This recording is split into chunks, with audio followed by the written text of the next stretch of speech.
And there we are. There we go. Hey. Fix my hat. Well, howdy, y'all. This is History Lovers live chat here. Got a bunch of history lovers here in the chat with us. You guys want to go ahead and introduce yourselves to everybody? Yeah, I'll start. I'm Garrett. I'm part of the 11 Bang Bang channel, but it works better to have two cameras to run two people. We're hosting this. This is the first chat we've ever hosted, and we decided to try to go big. So I believe we have kind of the cream of the crop of the 18th and 19th century channels here today. There's a few, of course, that aren't here, but go ahead, Santee, introduce yourself. I'm Santee from the Arizona GhostRiders channel. Happy to be here. Dustin? That's all I had. Did you want more? I was born a young man. Born in Florida. Go ahead, Dustin. I'm Dustin from the Guns of the West channel in Utah. Duke? Yeah, I'm Duke Frazier from Dukefrazierproductions, kind of all over the West. And Plowboy? Plowboy from Plowboysghost channel. I didn't prepare a speech, but I'd like to thank everybody that helped me get here, which I don't know where here is, but I'm glad to be here. Appreciate y'all inviting me. We're in Kansas. Yeah. I'm not in Kansas. Here too, apparently. So what we kind of got here is we got Duke Frazier. He does a lot of holster making. Of course, everybody knows that, and makes some really excellent holsters. Yeah. Hey, that looks pretty right damn good. Yep. Look there, Duke. You got advertised on YouTube. There you go. And we got Dustin, Guns of the West, not Guns of the Old West, if you saw our messed up poster right off the bat. Well, most of them are from the Old West, but I have some from the newer West. Yeah. And Plowboy, he's the resident Southern boy. Yeah. He's our Civil War aficionado. I can live with that. And, of course, we got Santee, who's kind of the big kahuna of Western channels, I would say. Let's put it that way. Wow. So anyway, you guys want to start off talking about some firearms? I know only one of us here has a LeMat on our channel. What's your thoughts, Dustin? You know, it's an oddity, but it's growing on me. And it's not mine, but a viewer who I think is a viewer of every channel on this screen right now loaned it to me and told me I could use it for as long as I like to make videos. I think I might do one or two more. But yeah, it's an odd gun. It's a little delicate, to put it nicely, but it's fun to shoot. I'm having a good time with it. It's such a beast. When you say it's delicate, does it mean that the action is just not? Does it have troubles with like cocking it, or no? It's the loading mechanism. It seems like there's a lot of parts to it, and some of them are very small. I broke it the other day when I was filming a video, and it was luckily when it came to me, it came with a box of spare parts, and he told me, "Don't worry about anything. There's parts. I don't care how it comes back. But I still feel bad." But anyways, it did have the replacement part in the box. I was able to fix the gun and keep it going. But it did that. It chain fired on me once. Those chambers are awfully close together because there's 9 of them. And the nipples were a little small. But I switched those out for slick shot nipples and no more chain fires. That's taken care of. So I think if you're going to get one, get those slick shot nipple, or at least some aftermarket nipple that'll fit your caps better. What caps was it not fitting? None of them. Wouldn't fit in. The only ones I didn't try were... Let's see, CCI 10s, because I didn't have any. But I tried pretty much everything else under the sun, and nothing would fit snugly until I put the slick shots, and then Remington number 10s work like a dream. Now, Pieta and Uberti, they both make a version of the LeMat, right? LeMat, rather. I haven't seen a Uberti. Maybe, though. Yeah, Okay. Uberti doesn't. Pieta? I think it's just Pieta. Oh, okay. All right. I've never fired one. I'm going to be excited to do that one day. It Unless is fun. I get a chain fire, that wouldn't be very fun. I wonder how long they're going to keep making them. I wonder if that's like kind of on the chopping block if people aren't buying enough of them. Or... I know They're the pricey. I don't remember off the top of my head what they cost, but they're a pretty penny. Yeah, they're like $1,100, aren't they? 1,400. Yeah. 1,400. Oh. The last I heard, and this has been a couple of years ago that I talked to EMF, but they were talking about the Patterson's going to go eventually, and the Lamat's going to go. And the Star revolvers, they had the single action, the double action. They did the same thing with them. They ran up the price so high, and then they couldn't sell them, and then they canceled them. I didn't know they made a Star revolver. Yep. Yeah, they did. Be kind of neat if they remade the Adams. That would be kind of a neat one. Yeah, that would be cool. We're going to get into that conversation. Yep. Yeah, I want them to remake the 54 caliber Adams just so we have one bigger than the Walker. Yep. Yes, sir. Yeah, that's cool. I still got bigger than a Walker. I saw Plowboy's. I saw one of Plowboy's videos the other day, and he has the same gun as I do. He has an 1872 open top.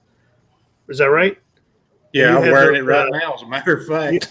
You have those Magnatusk grips on it, and I was asking the guy who makes those grips if he had any pictures of them with lightly aged on it, and he couldn't send me anything. So I was wondering, did yours come lightly aged, or were they? No, mine came just a little bit off white. You know, they're not just bright white. Of course, in sunlight, they look too bright to me, but Yeah. no, what I did to mine was just took some of that Fee-Bing's leather dye to it and tried to get it to take, and it's still on there for a good bit of it's still on there, but it did lighten back up after that. So I don't know if it's going to stick or not. And I've seen pictures of Arizona Custom grips, Magnatusk grips with, of course, when they're aged, processed, whatever. And I probably will order a set of those on the next one I do. Okay. I found some of those by Googling them. I don't know. They say they use a process. It's got something to do with putting some sort of an agent on it to control UV absorption or something. That's what they claim. For all I know, they're putting Vaseline on it, sticking it in the oven. But y'all don't do that, just in case. Yours has the Navy grips, right? The brass Navy grips? Yeah, I like a Navy grip frame better than the Army grip frame for some reason. I always have. So that's primarily the one. That's the one I was seeking out. Well, I won't say I was really just looking for it, but I was on the lookout for it. When one fell in my local dealer's lap, of course, I grabbed it. Now, you were asking on that video about, and I'm sure you've probably done the research by now, but about when those were made. I went to Haven and Belden, and all I found was that they put some Navy grips on them in 71. Duke can probably tell you more about it than I can. Basically leftover parts, but the Navy grip was much more popular than the Army grip, so it didn't take them long before they went back to making the Navy grips because the 73 single action's got a Navy grip. Yeah. But to the best of my knowledge, most of the 72 open tops have Army grips, unless I'm wrong. A few of them did, and basically it was leftover parts, and then you start seeing in the 72s later on more Navy grips, but you could custom order. You could just about custom order anything out of the Colt shop at that time. Yeah. And that brings me to the question that I've often pondered. We often we see a Uberti cattleman with brass grips, and people who are a little more authentic like us are like, I just wonder, you probably see a lot more brass grip 73s than you would think, just because that's a replaceable part from a 51 Navy.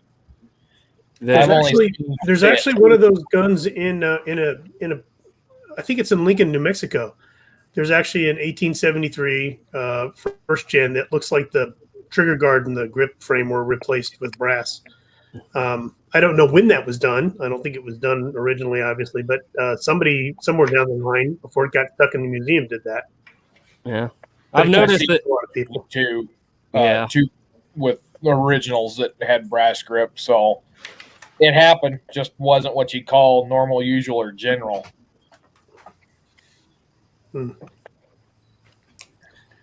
Interesting.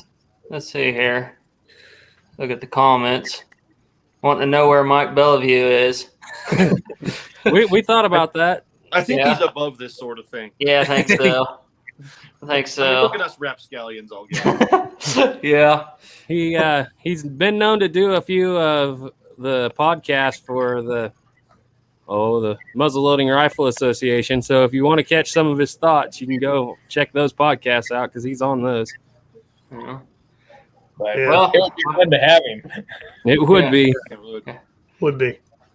Well, Duke, I broke down and I started following your lifestyle. Started doing some leather work. Made myself a pair of moccasins. They don't look too good. I saw your picture of those, and I thought, well, they're not bad for the first pair. Yeah. Well, Duke isn't into making mountain man clothes. I've asked him, I think, 3 times, and he always politely rejects. Yeah. I've start my own britches now. clothes. I tell you what, they're a pain in the butt to do. Yeah. Hmm. Yeah, I got the stuff to start making some buckskin breeches. We'll see how many pairs I make before I get it right. Wow. Jeez. The best thing you can do is go get a pair of old Wranglers that you have, Mm-hmm. cut the stitches out, and just make them right off of that. Okay. Because otherwise, trying to get them fit on the patterns, they're a pain in the butt. It's better Yeah. to use something that already fits. Okay. Wow. I'm going to jump. Cool, though. That stuff's pretty expensive too, buckskin, right? Depends on the quality. You don't want to mess it up the first time. No. Now you just get suede that's dyed brown, right? Yeah, no. Then you get laughed at by guys like me. Yeah. Well, Ethan, let's see your moccasins. How bad could they be? Come on. Yeah. Stick your feet up at the camera, Ethan. Do what? Stick your feet up at the camera. Come on, let's see them. Oh, those don't look like moccasins. Yeah, don't look too bad. They're 20-mile moccasins. They've already Maybe. been worn quite a bit. That's cool. So Ethan, you do the 18th century stuff. What kind of pistol would you be carrying right now? An airsoft. Yeah. An airsoft. Well, Those Well, it were would- big back then. yeah. Well, it would depend on the time period. Like earlier, like French and Indian War, War of Austrian Secession, or as they called it here in America, King George's War. I would have probably stuck with the French 1733 or the 32 model, just because it's back then they made them 72 caliber or 62 caliber single shot with a sight. So that's the big thing for me is that sight. When you get back into the 18th century, you find out how important sights are because not a whole lot of people have them. Yeah. Yeah. And you figure out how important buckshot is. Buckshot's pretty important. Everybody's carrying buckshot. I came across a while back. I came across a journal listing of a friend of mine whose great grandparents talk about how they converted their flintlock into percussion. Mm-hmm. And Yep. I had to read it twice. I went, "What? Wait, they did that?" And for some reason in my mind, I always live in the cartridge era, so I thought, well, why would you do that? But it makes perfect sense. Yep. Why they would Because do that. we tried to do a run and gun video, and we were rushing it really fast, trying to get a flintlock run and gun video out, and yeah, we didn't check our flints, and we had quite a few misfires. So I've That's why- actually heard that there was a place up in Ohio, I believe it was, somewhere further on. I can't remember where it was. It was a certain fort where they were issued. They were percussion guns. They might have been the Mississippi guns or something. I can't remember what it was, but as soon as they got them, they got permission to convert them back to flintlock. Converted it back. Yep, they didn't want to have to hunt percussion caps, and so there is a handful of, I believe, they're 1841 Mississippi rifles somewhere that have been officially converted back to flintlock. They're pretty rare. Well, I'll tell you what. The way it is getting caps right now, I'm about to convert everything I own back to flintlock. yeah, Are they really hard to find? Just as bad as primers? yeah. Well, It's rough. I go out to I do National Guard stuff up at Fort Riley, and every time I go up there, they got a lot of flint up in the Flint Hills, and I tend to throw a big old flint rock into my duffel and bring it home with me and nap me up some. So And it's not just primers and caps, any kind of ammo. I'm about to convert my AR to flintlock. yeah, Yeah. Well, around here, the 223 and 556 kind of coming back, but you'll never find a 38 special or a 45 Colt. I just bought like a month ago. I bought 2 boxes of 223, and they're 20-round boxes, and I paid $25 a box for them. Wow. Yeah. I just passed up a box of 45 Colt Fiocchi in Wichita the other day for $125 a piece. Oh, Box of 50. Oh my gosh. man. Wow. I'm following the Plowboy regimen. Yeah. We're going down 250 grains, 40 grains of powder. Everybody always looks at us sideways, and I point them to that video. Oh, I love it. I love it.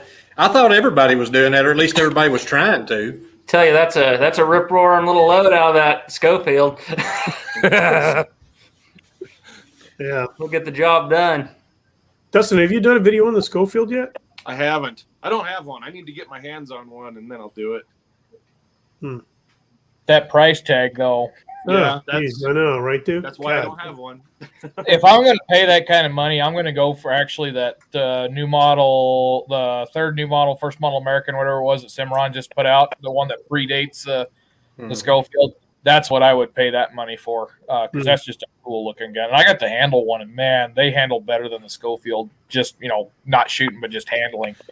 They also My make local the retro dealer, one, too. my local dealer got a couple of those new model Americans in down there. I thought about one for a little bit there, that 8-inch 45 Colt model. I think he's got one in 4440. If I'm not mistaken.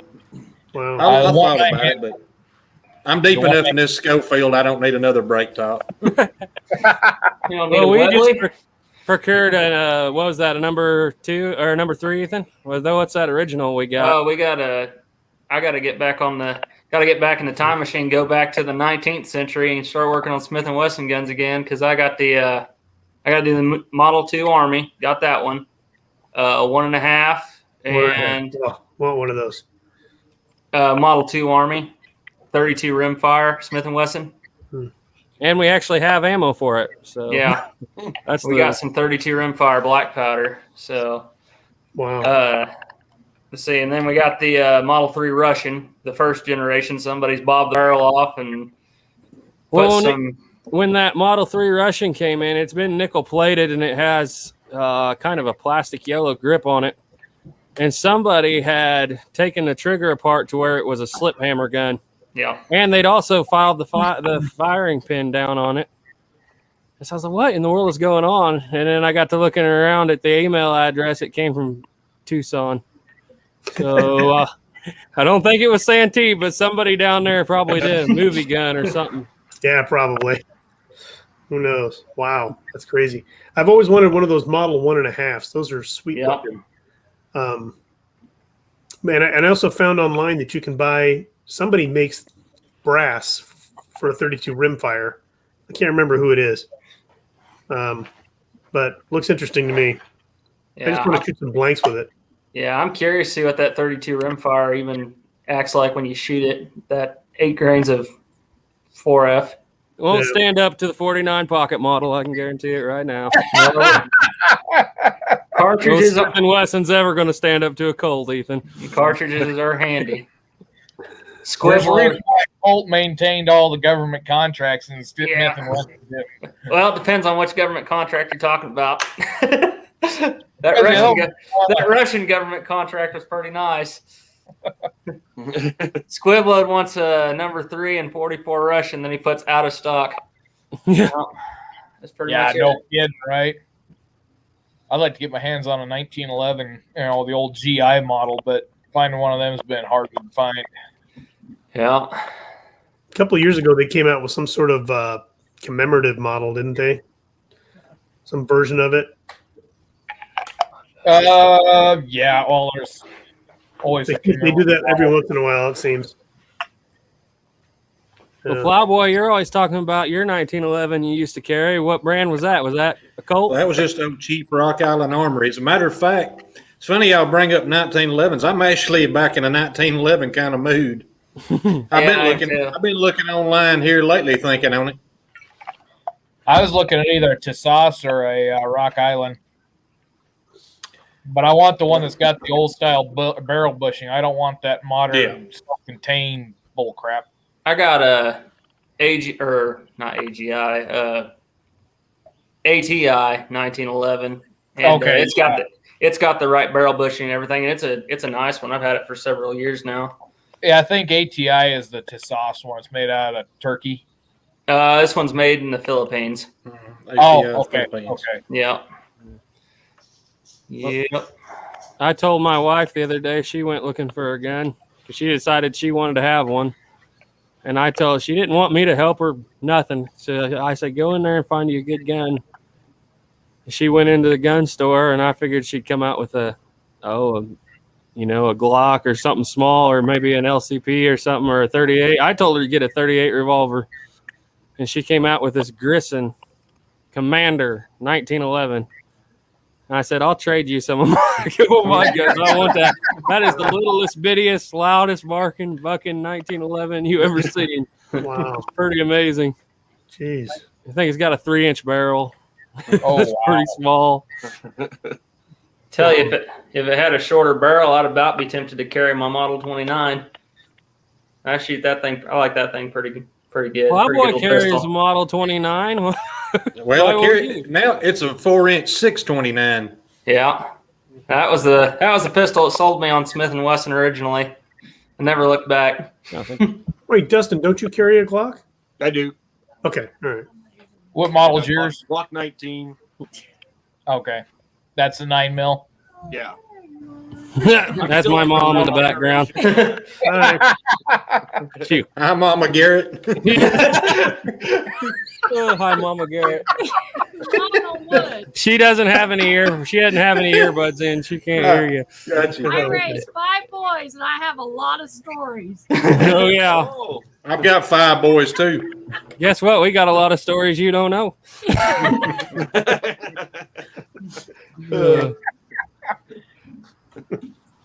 Yeah. The cameo's over, I guess. Yeah. So I had to kind of went around and asked the kids that are watching what they thought they'd like to see. And the question everybody has is Secret of 5 Mile Cave sequel. When's that coming, Santee? Oh, man. So right before COVID struck here, we were supposed to do it that week. And then we got a phone call from the powers to be at INSP that they were canceling it due to this COVID. And we were like, oh, come on, this thing isn't serious. And then all of a sudden, the country shut down. So we're waiting for them to gear back up again and get it going. So I hope it's going to be maybe September, October. When you start shooting again? Yeah, it also has to do with, Adam Baldwin and all those other stars have to be available. So I don't know how busy they are. So I don't know. I'll let y'all know if something happens. I'm still waiting to see that pest control in the Old West video. That ought to be a fun one. Pest control. you talking about mine? No, I requested it on Santee quite a while ago, and he said, yeah, I'll do it. Yeah. Oh, pest control as done in the Old West. Okay. Right, yeah. Because I figured, maybe talk about the old flintlocks or the old Colt pistols that were set into a mouse trap, Yeah. Rock salt. Right. Miners' cats. That's the answer right there. Because when I requested that, the thing I had in mind was, just, Dirty Dan just pommeling Santee. Are you saying I'm a pest, Duke? Wow. Jeez. I'm getting it all the way up in Wyoming or Montana, where they live now. Jeez. Yeah. It's like he put you all up to it or something. What are you laughing about there, Winegar? Huh? What are you laughing about? I don't know what you're talking about. Okay. I don't recall laughing. Yeah, I saw that little mousetrap flintlock gun, and I thought, well, was that really? Also, there's one that they used to do to prevent grave robbers. The grave robber flintlock, and I thought, wow. Can you imagine? I just wanted to get my grandmother's ring. We're gonna have to take your leg off. Santee, have you done grave robbers? Have you done grave robbers in the Old West? No, I will though. I will. Yeah. But yeah, there's even the what do they call them? The people that take care of the grave. Undertaker. Curator. Well, no, there was another not Old West thing, but older term. Was like sexton or sextant. But anyway, they had like a specific, like it was a lantern with a flintlock built into the bottom of it, so that whenever you point the light, then you could pull the trigger and shoot them. Yeah. Yep. Yeah. First tactical flashlight. Just hanging on the end of your pistol. Right. Put the pistol attached to the light instead of the light to the pistol. Yeah. Yeah. Yeah, it was definitely a different time back then. Nowadays, you'd probably be, go through a bunch of litigation and end up being sued by the family, and then it would be lovely. So, but back then, it was like, no, he had it coming. Yeah. Just remember, My wife buckshot. has an ancestor who was a grave robber back in the Old West. Really? Oh, this is interesting. Maybe I can get you the details for your video. When you do it, you can do a story. Yeah, that would be great. Because they did a lot of the famous Old Westians did have their graves robbed. I mean, and way before that too. Didn't they rob Lincoln's grave? Didn't they? They did it so badly that apparently they had to fill his grave with concrete. That's what I saw on the History Channel. But, how sad. Jesse James, I know that they came over there and picked all the rocks off, and then his mom started selling rocks to people for things like 10 cents a piece. Have a rock off Jesse James' grave. Yeah, but you got to remember, Frank James sold 31 of Jesse James's favorite pistol. Yeah. So all signed, all covered in his blood. Right. And it said that Wyatt Earp's wife did the same thing. Yeah. She had somebody go to a gun store and buy a bunch of old Colts and stuff, and then she just sold them as the gun used at the OK Corral. Yeah, how true that is, but it would have to be a Smith & Wesson, I think. Right. Yeah. Unless I'm wrong. I think could be wrong. Yeah, the rumor has it was a Smith & Wesson. Yeah. Well, what's funny is when we bring that up, I was just reading today, and there's Yellowstone Vic Kelly is who I was, or Yellowstone Vic Smith was who I was reading about. He's talking about, when somebody died out on the prairie, they had to hide the grave and never marked them, because if they marked them, the Indians would come in and dig them up to steal whatever goods were on them. Oh, I didn't think the Indians would do that. That's interesting. Yeah. Huh. Not to their own graves, but to the white graves, they would do that. Wow. Huh. I was going to ask Plowboy. Ethan, ask him about that musket you bought from that museum. Okay, this is a... Hold on a second. Let me get the book that come with it. Okay, this is, in my mind, this is a 61 infield pattern, Plowboy. And 61 infield. There's of course you got your standard infield. Then there's the carbine length. So, here a few years ago, I was deployed. I bought a gun, and guy said he didn't really know much about it. Was used in the Civil War. 69 caliber, smooth bore, infield pattern. No markings on it though, except for where somebody tried to engrave it. And the guy actually sold it to me. Was a curator of a South Carolina museum. He sent me this book he wrote, Guns of the PD. He autographed it for me. But he didn't even know what it was. He said the best he could come up with is he thought it might be a kind of last ditch made down in Atlanta, thrown together infield clone.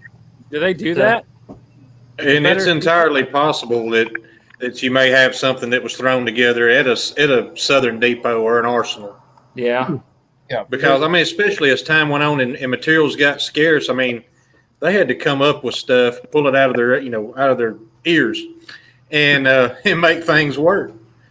And I'm not saying that the market should be flooded with with oddities and rarities like that, but you probably would come across something genuinely odd and rare that may not be cataloged and in somebody's magazine or book. Yeah. Yeah, well, it looked like somebody later on had got a hold of it, and they tried to file it into an octagon barrel and do all sorts of stuff to it. But Garrett actually took it squirrel hunting last winter, and he got a squirrel with it. So it looks like it was originally rifled. and somebody drilled it out to and made us be bored out. Yeah. because they did not do a very good job in the upper Gotcha. right-hand side. It's pretty thin. It could have been more slap out, or somebody could have let the rust get to it and then smooth bored it and carried it fouling. But Yeah. it has like a 3-digit serial number that's like looks like it's dug out with a spoon. Yeah. What's the lock 363. marked on it? There's no lock marks on it. That's the thing. I mean, there might have been at one point, but they're wore Gotcha. off. Well, that is interesting. I got a question for the Civil War guys real quick. I got this question the other day and I couldn't really answer it, but during the Civil War, would non-commissioned officers, if they found a revolver on another dead soldier, could they actually use that in warfare, or did they have to turn that into another officer? They had bounties on them, I think. Bounties? Like they would pay you to turn back in if you got it from the enemy.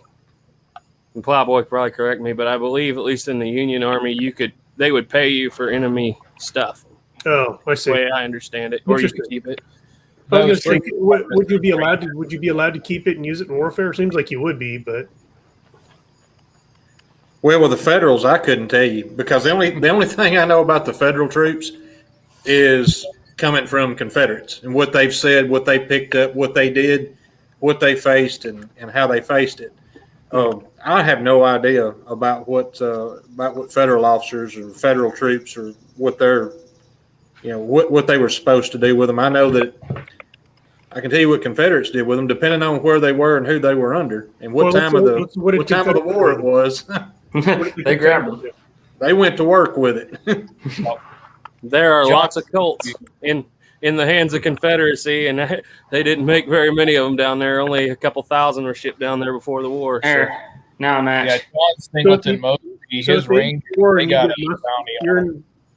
Well, I know as far as the Colts go, General Forrest, back before when he was first given authority to go raise his own company or raise his own regiment, whatever, it wasn't a regiment, I guess, but very early on, he rode to Louisville, Kentucky, and bought out of his own pockets 200 or 300 saddles and 500 Colts Navy pistols. That's 500 Colt Navy pistols out of his own pocket in that one trip, and that's just one. That's one man's outfit. So I promise you, there was many, many, many thousands of Colts pistols in the South. Yeah, true Colts. They was countless numbers of them, probably. And Samuel Colt did. Before the war, they did. They knew that a bunch of them were coming this way. Yeah, and Georgia and Alabama, what'd they get, like 3,000 apiece before secession? Oh, I don't even know. I don't remember that. After secession, he went ahead and sold Texas 1,000. Wow. I think they only got 500 of them, but I know that's where you get the McCulloch Colts and the Captain McCulloch and all the fluted cylinder Colt stories. And the reason Colt sold it to them is because they made a guarantee that they would not be used against Federal troops. It was just the Rangers that would be using those. Whether that held true afterwards or not, I don't know, but that was the agreement. I'm sure a lot of them wound up in the Red River campaign. That's it. I was listening to the story of Coleman Younger, and he was talking about going down in Louisiana and tracking down cotton thieves. And he said, we were armed with 2 Colt Dragoons and a Sharps rifle, and a man couldn't be better armed. And that was early in the war. Yeah. Mm-hmm. Yeah, there's another guy, William Hamilton, in the 1850s, says the same thing because Sharps come out in 1849. By 1851, they were getting really going. And William Hamilton talks about, if they didn't have the Sharps rifle and the Colt Dragoons, they wouldn't have been able to fight off the Indians out there in California at the time.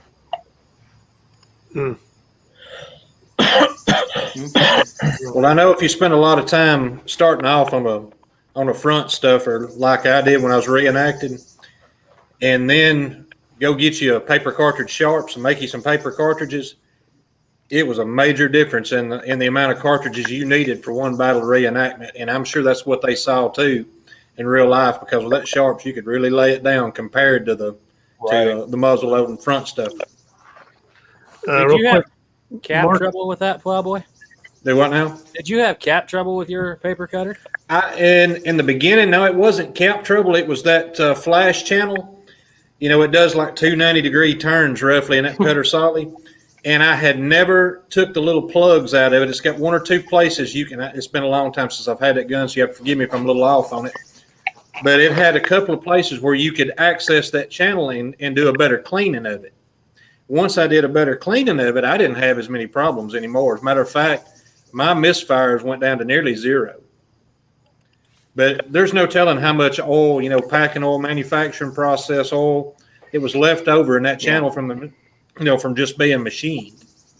And I think I just got one that was probably wet inside. That's my best guess. Yeah, we run into that with them flintlocks too. Get them in, they just got oil in that chamber, and you got to shoot it and it won't go off for a while. Got to get them cleaned out real good. Acetone them. Yep. They don't have any finish to start with, so you don't have to Yeah, worry no polish. Polished steel. Dustin, did that pellet gun you got in, did it have any oil all over it? No, that was dry and clean. Much different from buying a Pieta or Uberti. Yeah. You got to rescue them from drowning before you get to use them. Didn't that stuff used to be Cosmoline, or is it still Cosmoline? I don't know. I haven't bought a new gun in a while. It's not. I think it's just oil. It's just oil. Yeah, Cosmoline has been used for a lot of years. It's just a liquid oil. No. They're slippery. But there's plenty of it. Yeah. Have you got out and shot that? Have you got a chance to really shoot that yet? No, I just got it yesterday. I seen the unboxing I video. ordered it yesterday morning, and I had it last night. That was cool. Yeah. I saw that, and I thought, now here's a guy who's figured out the cap crisis. Yep. Yeah. I'll tell you what, caps and stuff been getting hard to find. I've been buying a few more knives because you don't have to reload these. Real quick, Mark S. I was just looking at the chat over here. Mark S., who is a Civil War actor, says, correct, there was a bounty, and yes, a lot of soldiers kept what they took. Okay, well, that verifies what you all said. I didn't know about the bounties. That's cool. Sorry to go back to that old question, but I just now saw it.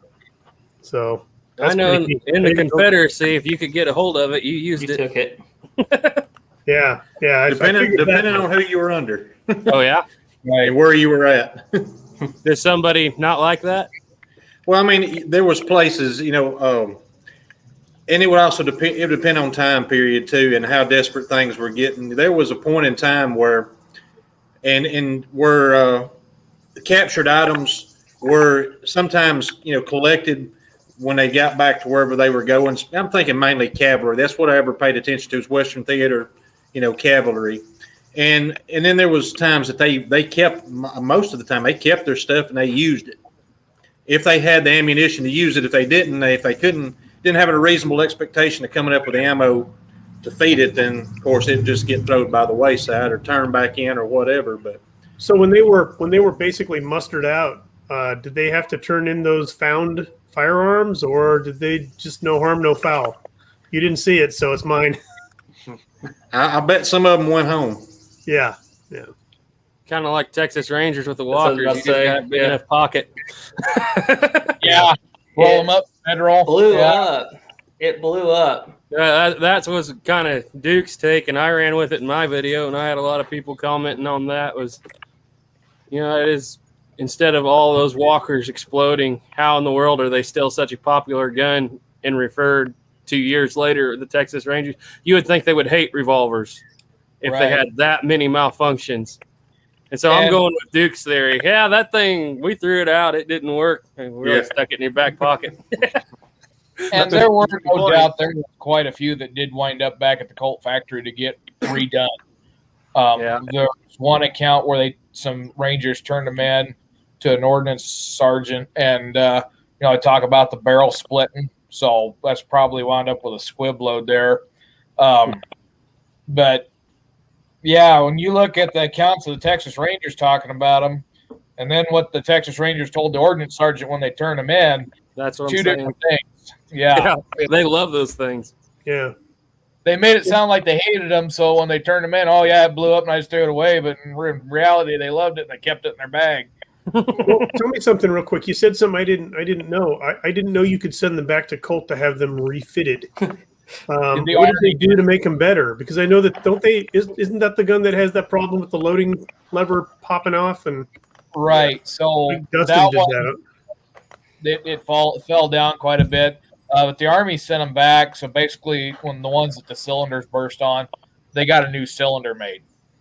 Those that had other problems, that's why the Colt, what's called as the Whitneyville Dragoons, is mostly everything that was transitioned between the Walker and the first model Dragoon. So a Whitneyville Dragoon is not a specific model. It's like all different types of guns that are just fabricated from leftover parts. You can find them. It's got the cylinder and the barrel of a first model, but it's got the grip frame of a Walker. You can have, one that's got a Dragoon grip frame, but it's got the Walker barrel length on it. There's all kinds of different ones that are in the Whitneyville Dragoon or the Transitional Dragoon title category. Wow. What amazes me is if you go through the pictures, and especially Haven and Belden books, you'll find a lot of, like say you see what Duke and I have talked about this. You see a lot of Dragoons with 51 Navy latches. And at first I thought, when did Colt do that? Well, I don't think Colt actually did do that.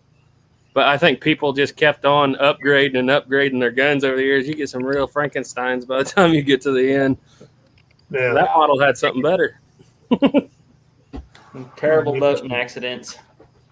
Horrible boating accidents and then walkers. Out there, a lot of walkers in the Texas, in the river crossing accidents. Yep. Actually, the Rio Grande. If you look in the Mexican War, like in the very opening stages with Sam Walker, when he's actually attached still to the Texas volunteers under Zachary Taylor, the amount of Colt Pattersons that were lost crossing the Rio Grande is pretty substantial. They're talking like hundreds of Pattersons got lost crossing the river at the Rio Grande down around now, where wait a about second, Brownsville. Now, did they really get lost in the Rio Grande, or is it kind of like now when all my guns got lost in Utah Lake because they're putting gun control?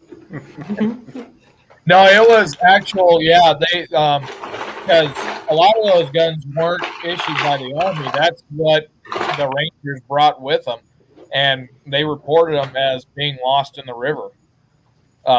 And there was a lot of back and forth fighting in those very early days of going back and forth across that Rio Grande. So, and the same thing happened with the first Dragoons out in California. I don't forget what battle it was, but they was crossing the river and they talked about losing a bunch of Patterson rifles and carbines while crossing that. Because if they're loaded in a wagon, that wagon goes across the river and tips over. I mean, they're gone. Yeah, that's the end of that. Yeah, I got a question for old Plowboy down there. I kind of wondered about this for a long time. I've always heard about it, but how many – you think there were very many flintlocks in the Civil War? I've heard people talk about it, but I don't know what the numbers were, but yeah, starting out, there were some people who went off to war with them. We know when they got a call to arms, depending on where you go and what place you're going to. There were people who showed up with some, and a lot of people, especially like once again in Forrest Command when he was first starting out. His stuff even talked about bring your shotguns, in the start. Yeah. And, of course, as time went on, they traded what they had for what they needed if they saw that what they had wasn't what they needed. Yeah. And that a lot of that's what happened. But I don't know how many ended up being used and for how long, but I believe starting out, there was a few people started out with them, definitely. Yeah. And they Probably using buck and ball. They recovered a brown bess at Shiloh. Yeah. No kidding. And see, that's spring of 62. That's April 6th and 7th of 62. So that's still early war to me. Right. Well, I got another Civil War musket. It's a original brown bess shortland pattern, and it's been converted to percussion cap. But that was another one I'd gotten from a museum. The guy had said it was used in South Carolina, I think.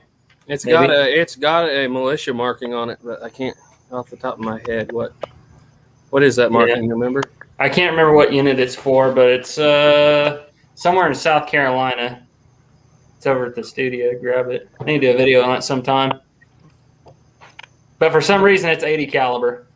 So it's an early shortland pattern brown bass before they got that machining down right. Right.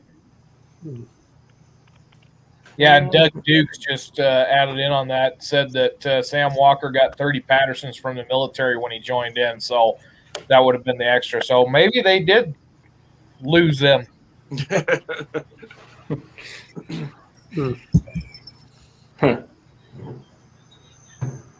Let's see here. The sad is out of everybody on here, I think the only person with an actual Colt 73, unless I'm wrong, is probably Santee. Actually, yeah, mine's a third gen Colt. Can't use it on the screen. But it's a genuine Colt, right? It is, yes. Yeah, and they threw it across the street, dropped it in the dirt. Yeah. That's one of my favorite videos. Thank you. Yeah. One of my favorites too. Watching Jerry stand there and spin, that was hilarious. Yeah. No, I'm assuming that, not to give away trade secrets, but you switched the gun out some one time when you did that. Or you just let it do it? Well, they brought out in the stunt world, I think they call it a fall bag. Basically, it looks it's like a big, thick mattress.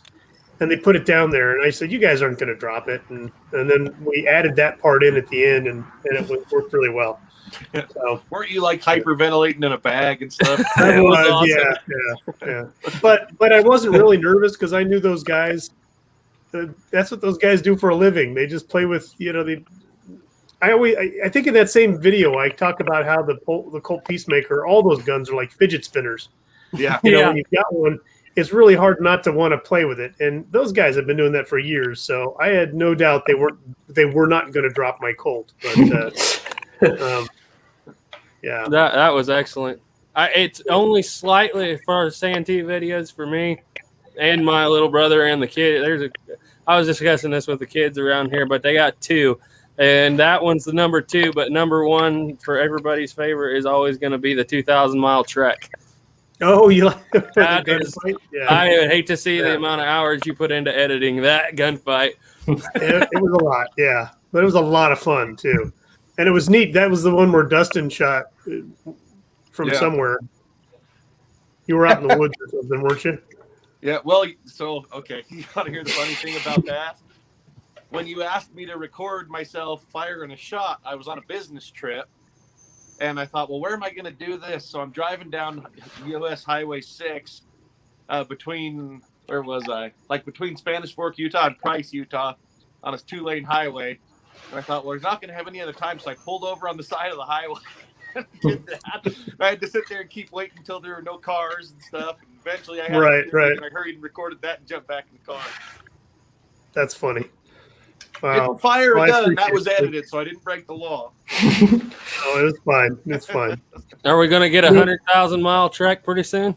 Well, that's for the 100,000 subscriber. What we were going to do is a saloon brawl. We were going to do a big saloon fight, and I was literally talk to Dustin about this and see if I can get Duke involved. I'm not sure where it's going, but I would love to have this big saloon fight happen, and those guys can actually punch people from where they are, like through a cell phone or an open book. One of the guys reading, this fist comes out and hits him in the face or something. So I thought that'd be kind of funny. Plowboy's hitting Duke down there. Right. Duke, Somebody you gets hit. Punch Santee. Okay. Well, I guess he's over this way. Yeah. It's backwards. I don't know. We'll see what happens. We'll see what happens with that. That'd be PG-13 for violence. Yeah. I figured that in order to beat that whole thing with YouTube, I just throw a gun in every once in a while. Throw a gun. That guarantees you won't have to make the 100,000-mile trek very soon. Keep putting guns in. Yeah. Now we'll see what happens. It'll be fun. But well, speaking of favorite videos, I think we all know what our favorite video of Plowboys is. Oh, the video we're not supposed to talk about? The video of which we shall not speak. The comment section has been deleted. Did you shut the comments off, or did they? I shut the comments off because I'm trying to find a good way to put this. There are people who can't take a joke and they would love to see something you said be made into a terrorist threat, even though you go out of your way to make sure everybody knows you're kidding. You know, this is a joke. But I didn't take the video down or refused to take the video down. To heck with them. Yeah. If anybody's wondering, Which that's, one is this? So I can go watch it. It sounds fun. Yeah, I've not seen this. Antifa hunting. It is awesome. What's it actually called? And it's from a few years ago. You know, that video did not do anything for a long time, and all of a sudden it exploded. And I've got one of my boys, of course, you know, I'm in Northwest Alabama. One of my boys is up in Nebraska. He's around Lincoln. He went and bought a motorcycle probably 4 or 5 months ago from somebody around Omaha. And while they were there talking, they got to talking about gun videos and stuff and Antifa. And this guy brings out my video and shows it to my son. He says, "That's my dad." Small world. It's been a couple of years ago, but that came up in my feed for some reason. I was like, I've got to follow this guy's channel. Of course, I think I've watched everything he's put out since then. But yeah, that was a spur of the moment, half baked idea. I come outside going to do a different video for something different. And I stood there for a minute and I thought, you know, I'm going to do something, try to be funny. And I just put this together as I was going, and I was sitting down I sat in the blind, I turned the camera on, and I thought, wait a minute, I need props. And I go in the house and I dig through the freezer and grab pizza rolls and whatever else I come up with. And that's just, you know, if I'd have put any thought in it, it'd have bombed. It'd be like 42 views right now. I won't stop you from watching it, but picture in your mind Plowboy sitting in a blind, baiting Antifa with pizza rolls and free latte. Free Wi-Fi. Kool-Aid jammers or whatever them things are. And it's just worried that the game warden's going to get him for baiting. Yeah. Oh, that's funny. I call it Tuesday. I'm going to watch that. That looks like fun. Yeah, my favorite Dustin video is definitely his, your Pieta Frontier. I got a lot of information out of that when I was looking for my Model P. Oh, cool. I went looking for a Frontier or a Pieta, and then I couldn't get one. I went looking for that gun like last year about this time, and they still haven't got. I've been a lot of places and haven't found that gun. Which one is a Frontier. It's your 73 single action Pieta. Yeah. It's the Frontier. What barrel length? It's 7.5. Gotcha. I need to do more videos on that because it's funny. I have this channel called Guns of the West, and I have very, very little on the single action army. I really need to get more. And the funny thing is, those would be easier videos to do than the cap and ball Yeah. videos. And yet I always get drawn into some cap and ball thing. They're just fun. But yeah, I need to do a lot more on the single action army with that gun. I believe that was the video where you tombstone the carbonated bandit. I want to say, I don't remember for sure, but that might have been like the very first premiere of the high fructose game. Yeah, that was pretty good. And I got comments about it, so I just kept doing it. Now we're talking about adding to my website like shirts and stuff of the high fructose game. Still bottles of orange soda. I want to wear a bright orange shirt that just has the big face. Right. Oh. Maybe they'll stop attacking me. I don't know. Yeah. I know Plowboy was singing the praises of the Pieta 73, and you were, and I wound up with a Model P, Uberti, because that's all I could get my hands on, but it works. I think it had the Cowboy Comp springs in it, so the hammer was really light. I don't know if it was light as you guys's, but it wasn't as bad as some. Uberti went through a little bit of problem there with their springs, like about 2 years. Somebody told me if they've gotten better this last year. Their trigger springs or their hammer springs? All of them.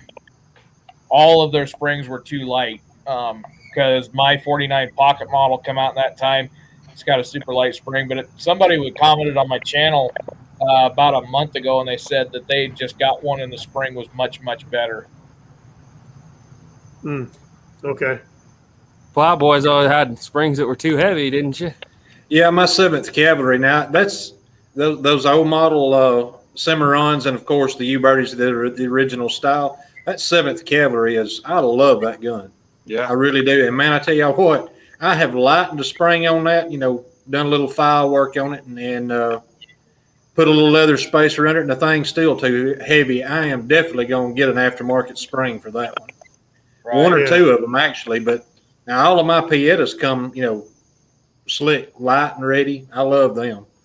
But now, as far as that 7th Cavalry goes, that's probably the best looking 73 Colt pattern pistol that I have. I absolutely love that gun.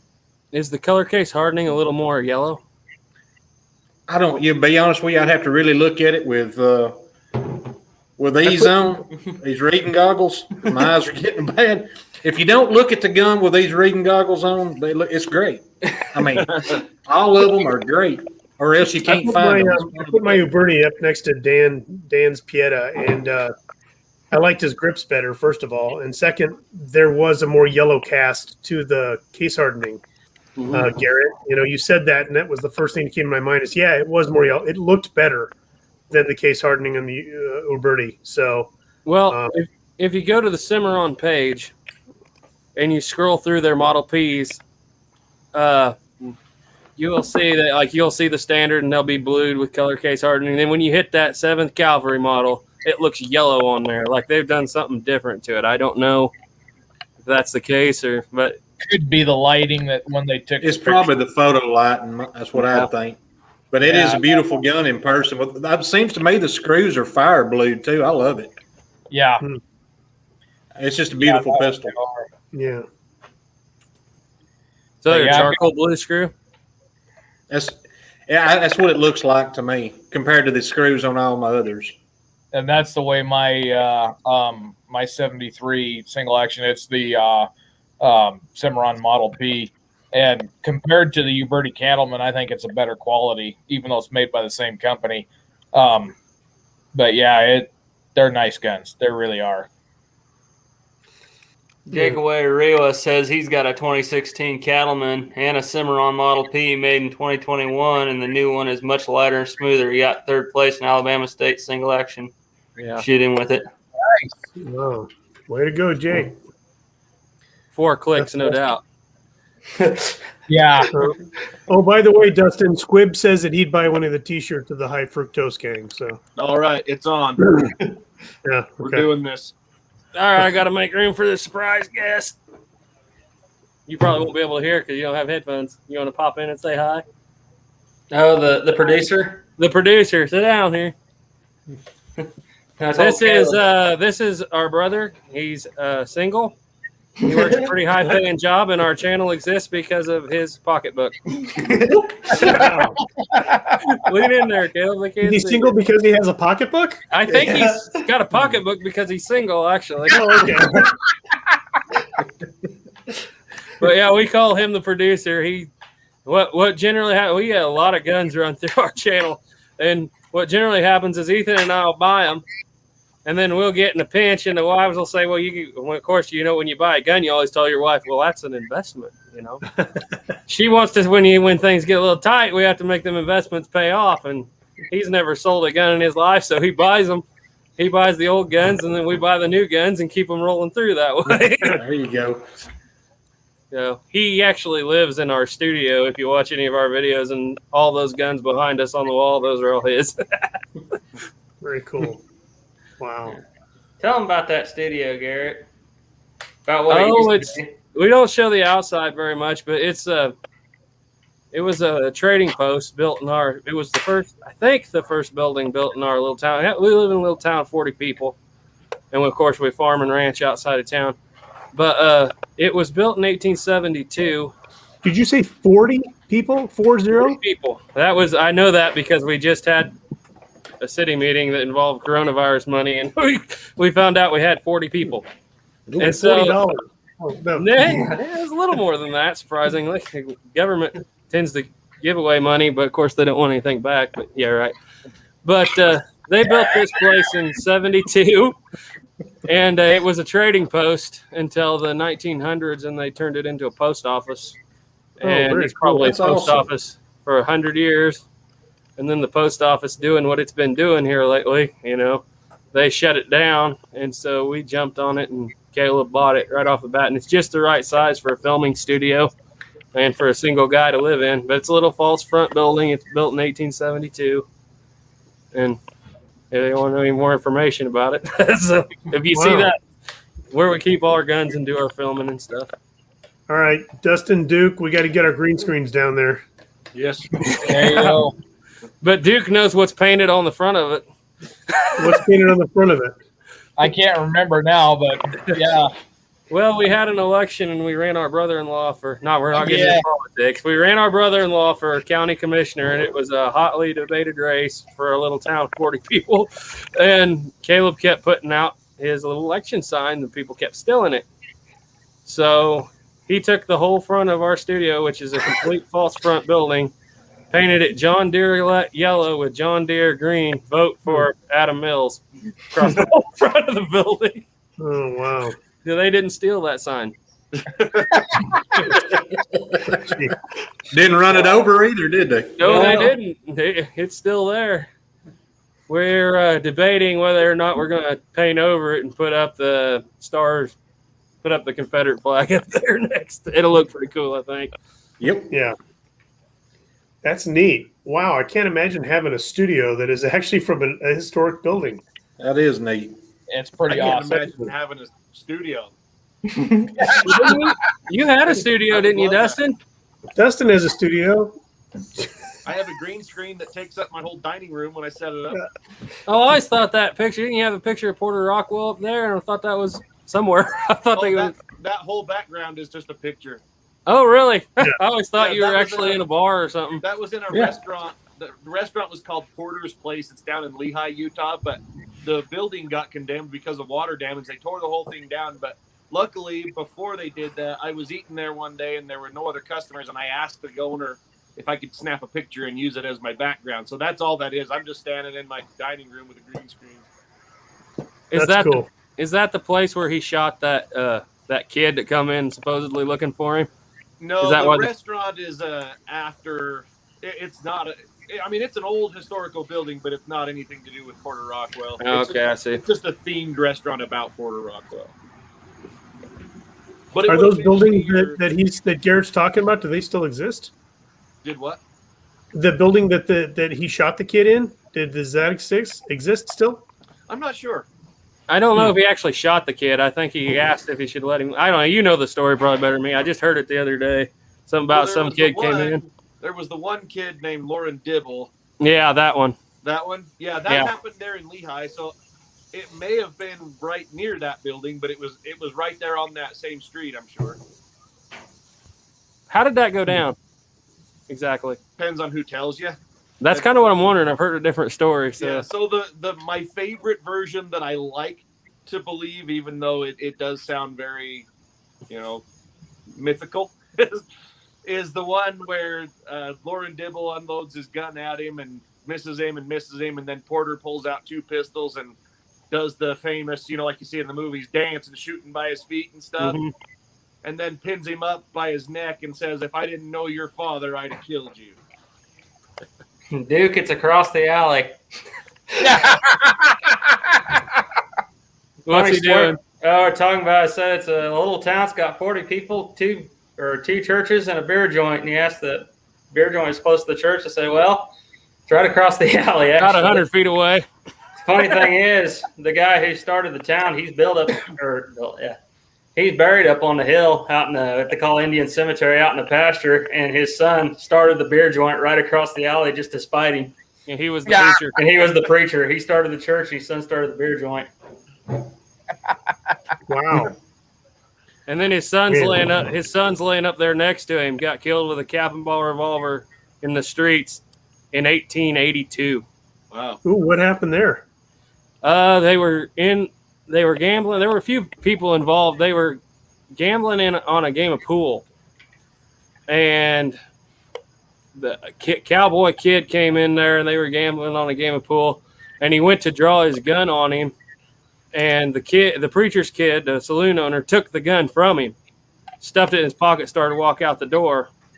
Well, that kid went berserk, walked up behind him, grabbed it out of his pocket, shot him in the back, and shot the preacher's other son down the road. Only one of them died, but the newspaper reports of the time specifically stated it was a 36 caliber round ball, and they hit him right in the spine. It shattered, a piece of bone went in his heart, and they're laid up there together. That other son was right actually in front of our studio. Yeah, that's what I was going to say. That other son was killed right in front of the studio. We got to go to that studio. What's the name of the town? Sun City, Kansas. You guys have an airport? No, we're okay. You might know us because we're about 15 miles west of Medicine Lodge. Oh, okay. I can go to Medicine Lodge then. I've always wanted to go there. We're still waiting for the second version of that knife fight story. Yeah. That's cool. You put out a video on I can't remember his name anymore. Had the big knife fight in Medicine Lodge. Came down from Newton. After the Newton, the one that didn't happen. Yeah. You're gonna break a lot of people's hearts if you make a video that says in Medicine Lodge. If you make a video that says that didn't happen, that's one of the things they still hang their hat on. As I was actually doing the research and I was finding all these newspaper articles, I found the one article that said that this is a bunch of horse crap. And then I started doing the research and said, oh, yeah, this guy that wrote this story was a known liar. I can't remember his name. And that's all he did was just write a bunch of hokum. But ever since I was really into the Old West, I remember that story about the guys who were in this knife fight, and they were just like they ended up just basically scratching each other, and it was horrible. But it apparently never happened. Oh well, they make a big deal out of it. Every 4 4 years, they still make a big deal out of it at the Medicine Lodge Peachtree. Do they even think they've got the grave located and everything? But I'm kind of with you because the only source we have is in an old book called Medicine Lodge. And what it is it's a first-hand account signed by Anonymous. Anonymous, yeah. So, It made a good story. I mean, it sounds pretty amazing. I mean, they get at each other. Guys, I think it started out as a gunfight. Then it turned into a knife fight when they ran out of bullets. And they both ended up killing each other, didn't they? And supposedly threw them on top of each other in the same hole. Yeah. And one of them was the brother of the guy that was the sheriff of, was it Caldwell? I can't remember the other town. The sheriff of Caldwell robbed the bank and killed in Medicine and killed the. Right. Yeah. Okay. I'm getting my towns in Kansas mixed up, but yeah, it's anyway. It's pretty fascinating, and I grew up thinking, wow, those were frontiersmen. They run out of bullets and they pull their knives out, and then they fight with toothpicks. And when they can't dental floss laying on the ground, and they saw each other. This whole thing going on in my. Oh, wow, if you read the book, it's like there's arms and legs laying left and right, and they're decapitation. Split off the boardwalk and stab the other guy. This sounds like a nuclear vein, nuclear vein. Oh man, yeah. It wouldn't. I'm losing the light. I'm going to fool with the lighting real quick and see if I can't make something happen. All right. Which time zone? You don't pay me no mind. I promise you, I'm wearing pants when I get up here. I knew this would be a family show to somebody. Give me a second. Jonathan Picone got a fusey to Shaw's. Oh, funny, I got a airsoft replica of one of them right here. I've been playing with while we've been talking. Fusees are pretty fun guns, man. Pretty fun guns. I can live with this, I guess. I get to fire every Saturday. Yeah. Well, mountain howitzers, but I tell you what, that puts a wallop. I've been reading Robert Rogers' his journal, and he was talking about they had a 30 pounder. Yeah, they had it mounted up in a tower, and he said the French come advancing up into them in columns of 6 wide and like 200 deep. And he said we made lanes and highways through their columns with it. Yeah. And if you look at the Battle of Gettysburg, I think those were 24-pound howitzers. There's accounts at Gettysburg at Pickett's charge when they're advancing that when they fire the canister loads that the lines just turn into red mist. There's nothing left. We don't like to look at Gettysburg. We don't even like to think about it. Yeah. But the gun that I fire is a 12-pound mountain howitzer, and even with canister load and that was pretty devastating. At 300 yards, it was a 200-yard wide pattern. They let you go live with those? Like they have a ranging? No, we have to fire break? blanks. We cannot fire on Park Service. Now, when they do training, they actually go to a military installation, which I don't remember where it's at, but it's down in the south there. And when they do the training, they actually fire the live rounds. And see, our howitzer, when it fires, rolls back like 10, 12 inches. I think the max we had was 2 foot. It rolled back the other day. But the guy that went down there last time said that when they fired our little short barrel Bulldog howitzer, they took a picture as they was firing it, and there's 4 guys standing there in the square because they form a square for the 4 cannoneers. And the one thing that's missing in that picture is a cannon. It rolled back 10 yards after it fired that live round. Let her a little warm. God. Yeah. Plowboy, have you ever reenacted Gettysburg? No, I've never gone that far north. The furthest north I've reenacted somewhere in Middle Tennessee and down toward Shiloh, but I stuck in the Western Theater. That was Eastern Theater. We like to forget about Gettysburg as much as we can, and focus on places like Bryce's Crossroads. Manassas. Yeah. First and Second Manassas. Yeah. Chancellorsville, of course, with the loss of General Jackson. That's kind of sad, but we still won. Yeah. A bittersweet victory. You ever fire the cannons when you do reenactments? Well, when I did, the first thing that I ever was on when I reenacted back in 98, 99 was an artillery crew.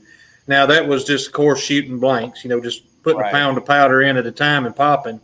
And one time it was a full bore, 4 5/8, 12-pound mountain howitzer. And I've been on a 12-pound Napoleon before, and I think a 3-inch Parrott rifle. Wow. Or a 3-inch ordnance rifle, excuse me. I want one of them little 6-pounder grasshopper cannons. 10 like I stole it from the British. I like to get a swivel gun, but if I won the lottery, the first thing I'm buying is a 12-pound mountain howitzer. Yeah. Well, that was my plan. That was my plan, was to buy one a good while back.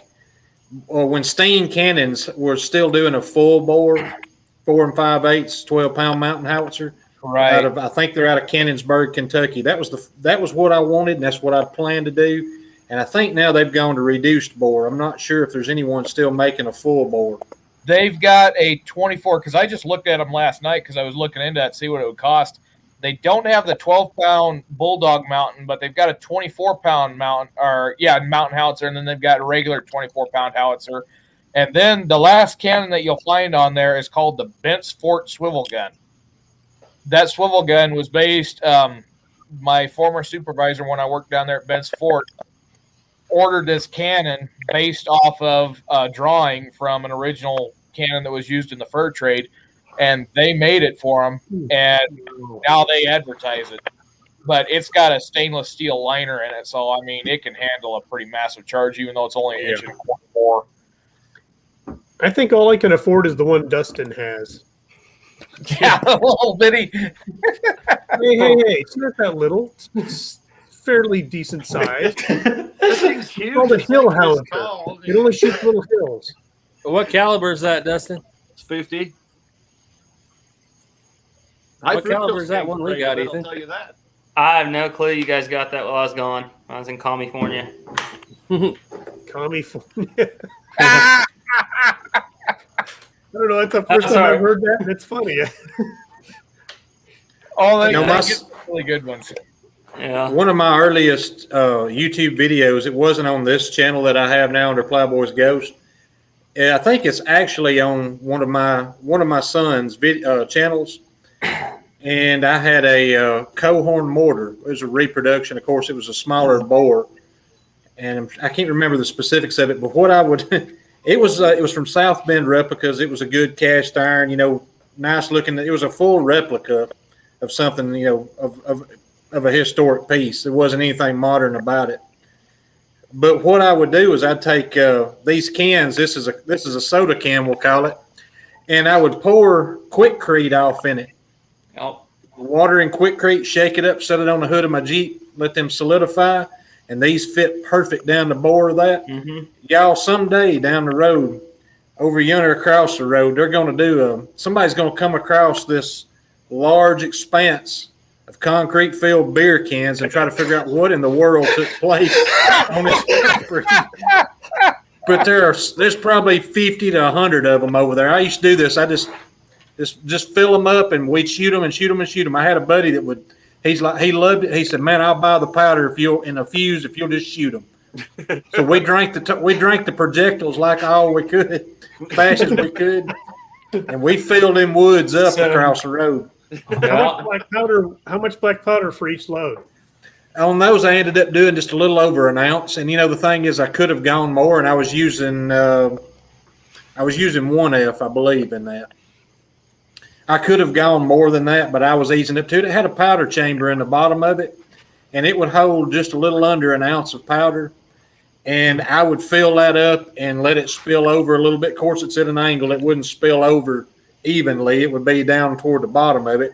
And I thought after that, there's really not as much point in continuing to fill that. But I did. I put a little extra in it. And we just watch them sail out of sight. I bet Grafton's son loved you.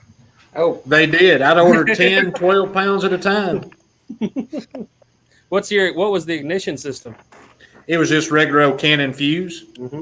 And I could get that either from Graff's. I think I got some of that from Graff's. But there was a place here in Russellville, Alabama that had they used to sell black powder, but what they did continue to keep, even after they quit selling black powder, was a bunch of Cannon fuse.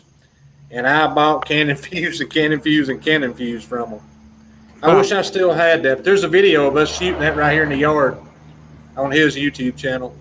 That's what. Get her done. That's what I was thinking about, talking about cannons.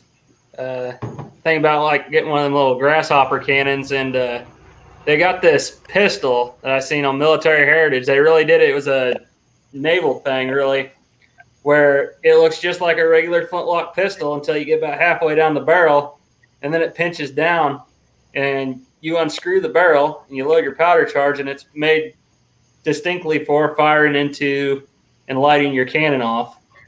I was thinking about kind of doing one of those at some point. Wow. That would be fun. Duke, what do you think about Walker lighting his cannons with those Walker pistols? You think that's real? No. Yeah, that's all he's going to give us is no.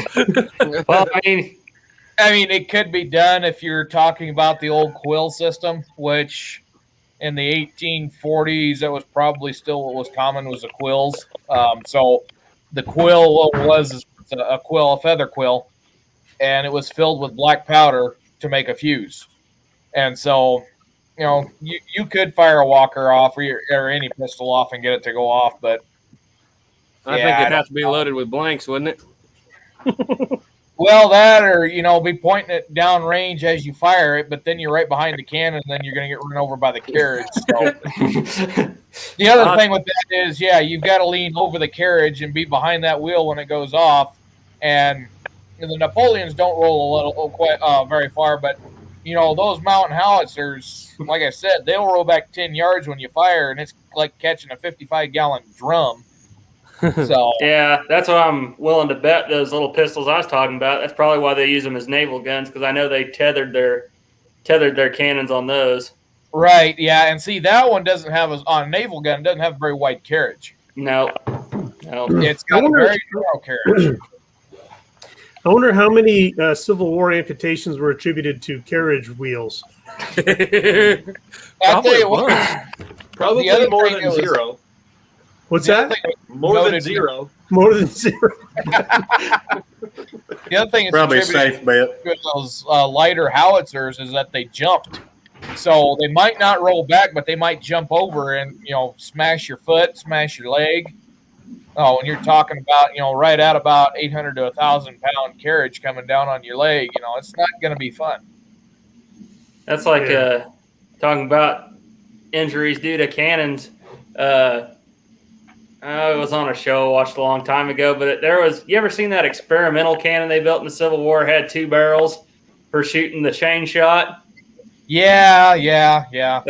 they tried it out and one barrel fired before the other one, and the ball just come around and whacked the guy next to it. Ooh. Yeah, That'd be my luck. Yeah, that was the failure of that design. And somebody catch it on camera too. Oh yeah. Even back then, someone would have had one. Matthew Brady's out there. Hold still, Matthew Brady, right here. All right. Do it again. One more time. Let me just adjust the. Yeah, back then, I'll bet not many soldiers had a camera, but when something like that happened, some soldiers got an iPhone ready to go. Right. Well, I know on the naval guns, they'd load the chain between two balls in one barrel. I wonder why they didn't just do that. Because they wanted it to spin better, but nobody thought about what happens if you got one barrel firing before the next. I bet they thought about it after that. Yeah, they did. They did. Watch, guys. We're only going to do this once. Let's just put this away, guys. Let's put it away. Put it back. Somebody write that down. What happened? Probably not a good idea to do. Take a note. That don't work. Man. No, man. Oh, Marge O'Connor just asked a really good one. How many Civil War generals were involved in the Indian Wars? Quite a few. Quite a few. Yep. Sheridan, Sherman. Custer was a brevet general. By the time he was out in the Indian Wars, he was back to lieutenant colonel. But very high-ranking officer. Miles. Crook's what's that? Carson. Crook. Then you got before the Civil War, you got Jeb Stuart was out here. Right. Mm-hmm. Mexican-American War. Wait a minute, going full circle. Didn't Jeb Stuart carry a Lamont? Yes. It's rumored. Or Lamont, as it's pronounced? Yeah, okay. Lemont. I'm sure they didn't call it a Lemont. I came up with the pronunciation of that gun. I even said that in the video. I can't do it. It's the Lamont when you watch my channel. Sorry. I only did it because it was a narration. I didn't have to look at the camera. So I've actually depends on where you're from. Yeah. I've seen on Forgotten Weapons that they do have a cartridge version of that in France, a pinfire, and that is the biggest, nastiest looking revolver you've ever seen. And that was where the two-handed looking revolver. Look at the Lamont cartridge revolver. You think the Lamont big and unwieldy? Just look at the cartridge version. Like, holy crap! Well, that Frenchman Lafachaux made a bunch of weird-looking guns. In fact, that one that shows up on Facebook, people are like, that's not real. The one that looks like it's got a double cylinder going on. I mean, those were all made in France, and I don't know if they were ever used. First of all, Duke, I don't know how you make a holster for one. I mean, that's a real horse pistol. A pommel bag just for the pistol. Yeah, that's when you get a carbine sling and weld it onto the handle, and you get the carbine sling and just carry it flopping around. Well, that video was on YouTube. They had that on the thumbnail. I wrote a Plowboy down there, and I said, you got a video that's got 5 million plus views on it. He had no clue. Whoever it was that made that video just took his footage. Someone took They had 5 million, I think, views on it. It was. Well, can't believe it helped them. It probably held them back about 5 million. It's their own fault if they use it. I think it's called Odd Guns of the West or something. It's got millions and millions of views. And when they show him, he's shooting in 1860. That was his response video to Duke. It probably was. Did you give the guy permission, or did you just say whatever? I never heard of it till he told me. Oh, weird. I don't care. Yeah. Ain't like I make anything off this anyway. Right. I have people email me every once in a while wanting to know if they can use like thumbnails from the videos or little clips. Ain't like I make anything off this Go anyway. right ahead. Right. I have people email me every once in a while wanting to know if they can use like thumbnails from the videos or little clips. Ain't like I make anything off this anyway. I'm hearing voices, Ethan.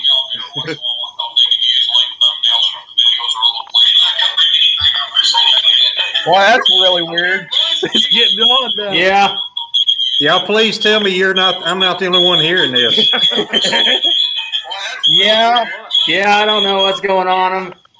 I didn't think it was going to take all night for me to get Plowboy out of my head. Nope, it's Now me I think it too. is. Something went down. Whose earphones unplugged from their? Not mine. Your earplugs unplugged? Something went down. It just keeps.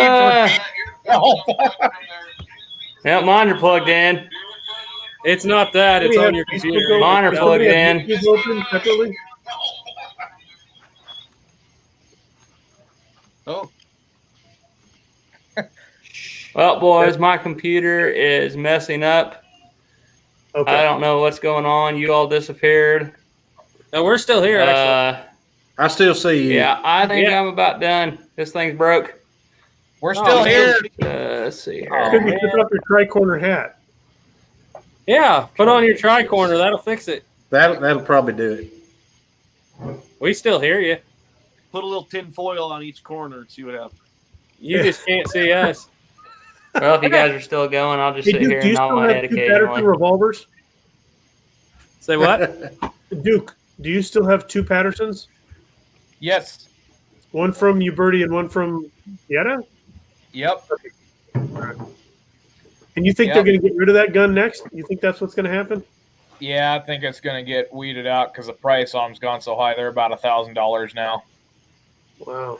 I So- called Pieta when we ordered ours almost 2 years ago now, and the woman at EMF told me that was the third. That they only had 3 more runs left. Now, maybe enough people bought them. It's changed since then, but that's what they told me from EMF. They only had 3 more runs of Pieta left. I really do. I've been getting back to the beginning. I really do want them to make an Adams. I just think that would be the neatest darn gun. And Dustin, you would have to do a video. You'd have to get one of those. Yeah. I feel like I really should have a Patterson too, but the price tag. Yeah. Find Oh, a there- used Uberti. That's all I can say. Don't do it. Don't. I did don't do it. actually. I did 3D print a model one. Yeah. Really? Yeah. Oh, I had very to cool. kind of use the colors that I had though. It's not good. Yeah. If you go and want to buy a Patterson, spend the extra money, get one on Gunbroker. You're going to pay, as much as you would for a Lamat, but He's the talking about Uberti. getting a Uberti. Yeah, I mean, don't go with a Patterson. I mean, the one I got was just crap. I paid $600 for it. I think I got one of the last ones that you could get for that price. He means don't go with Pieta, right? Yeah, I mean, Pieta makes a good gun, but the Patterson ain't one of them. The Uberti seems all right. Yeah, and I think what it comes down to is that, they build that Patterson almost, not quite, but almost to the original standards, and nobody knows how to time them. They're just so complicated. Yeah. When we got ours, it was the very first time we cocked the hammer. Of course, it gouged the living daylights out of the cylinder. So Caleb, my brother, he was the one who bought it, and he gave almost $1,000 for it. And we didn't even worry about calling him up. He thinks, well, I'll just take this thing apart and time it. And he was about 30 minutes taking it apart and about 5 hours putting it back together. They are a nightmare. Yeah, And- Patterson's pretty easy to take apart, but they are a pain in the butt to put back together. There's a specific way they got to go, and if you don't do it that way, they don't work. And it took him about 2 months of fiddling with it to get that Pieta back in time. The first time we loaded a ball with it, we snapped the little loading lever in two that comes with it. It was not. But he's got it now. He's got it where to work now. But I almost just hate shooting the thing just for the pain that it is. Yeah, I don't. Imagine that guy that got the Patterson. He'd never seen a revolver like that or a revolver at all. He looks at that gun and goes, "Whoa, this thing is so cool." I mean, with all the problems it had, he probably still just loved the fact that it did what it did. I mean, a little fold down trigger and all that. I Well, the bet. Texas Rangers used them to great effect. Yeah. Yeah. And they did ship with 2 cylinders, unlike Yes, they everything did. else. Yeah. Oh, that's cool. So the Texas Navy in 1843 or 42, somewhere in there, early 1840s, they order about 200 Pattersons, and Colt supplies them. in 1843, Sam Houston disbands the Texas Navy, and right shortly thereafter that, the Texas Rangers are instructed to go pick up these Pattersons because Texas paid for them. They're going to get the use out of them. So each Ranger got anywhere from 2 to 3. There's different accounts, but on average about 2 of them with all the loading accoutrements, the extra cylinders. They go out into battle, and it's referred to as the Battle of Walker Creek. And 15 Texas Rangers take on 80 Comanche, and they use them to great effect. But from the records I've read, it almost comes down to the Rangers getting wiped out anyway, because even though they killed a vast number of the enemy, they ran out of bullets. Nobody had any bullets. It would have taken forever to reload those pistols. And Jack Hayes asks the men, he says, well, who's loaded up? And a Ranger, famous Ranger, but his last name is Gillespie, says, I've reserved my rifle, and he's got 1 round, and he's wounded. And Hayes says, well, shoot the chief, because the chief is rallying up the Comanches to come at him and hit him again. And if that would have happened, the Rangers would have been done. And so Gillespie dismounts, lays the rifle across the saddle, and shoots the chief, and that's when the fight ends. If it hadn't been for Gillespie, the Pattersons wouldn't have saved him. But it would have looked a lot like it would have looked like Futterman Massacre. You would have had a lot of arrows and a lot of but a lot of dead bodies and a lot of arrows. But compared to fights before, there would have been a more even proportion of dead Indians to dead Texas Rangers. Because the Rangers, I mean, like I said, they were Comanches left and right with those Pattersons. And the Comanches that come up to Bent's Fort after that time talked about it to one of the traders, and they said, yeah, those Texans fired their rifles and then drew their butcher knives and fired 10 more times. Wow. Let's share a little controversy. Duke, what do you think is the most overappreciated weapon of the 19th century? Oh, most overappreciated. God. I'd have to say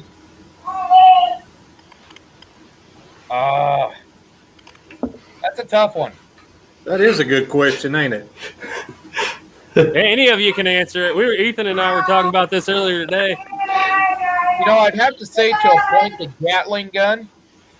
Yeah. The Gatling gun was both overappreciated and underappreciated. And the big problem with the Gatling gun is it was about a century ahead of time, and black powder fouling didn't do well with them. So a Gatling gun, they get about 10 rounds off, and it was jammed. And they weren't something you can fix in the field because, like those Patterson revolvers, each one of them is handmade. They're all hand-tuned. And, the Gatling gun was good design. That's why the military still uses that exact same concept today. But at that time, and I've heard people say that, if Custer would have had the Gatling gun, it would have saved him. And, to a point, that's true, because if he was towing the Gatling guns, he would have been so slow that he wouldn't have made it to the Little Bighorn in time to get wiped out. But in combat, it wouldn't have done any good. Yeah, you had to set those things up. It wasn't a quick process, right? Yeah, I mean, these are artillery carriage. Yeah. And then you got the cartridges didn't always work right. Right. You hadn't figured that all out yet. Yeah. Okay, Yeah. George, I'm set up. Now, Duke, I don't think you know what you're talking about, because I watched a movie with Denzel Washington, and they had one, and that thing was freaking awesome. He's right, Duke. Yeah, it shot through buildings and everything. Yeah. Yeah, and Jonah Hex tied him to the saddle. Yeah. Yeah, horse rears up, the barrels pop up. Yeah, I think you must have just seen a lemon or something. Because they were pretty awesome from what I've seen, man. But we've got an original Gatling gun here where I work at in Fort Laramie. And back in the day, before the Park Service changed its rules, they would actually fire live rounds out of this thing into the hillside for demonstration. But then the Park Service put the rule in, you can't fire original pieces. You need to preserve them for the benefit of future generations. So they they kind of got put away on display. But I'm sitting there thinking, I would love to have a reproduction so we could actually take that out there next to the 12-pound mountain howitzer and just rain hell like it was.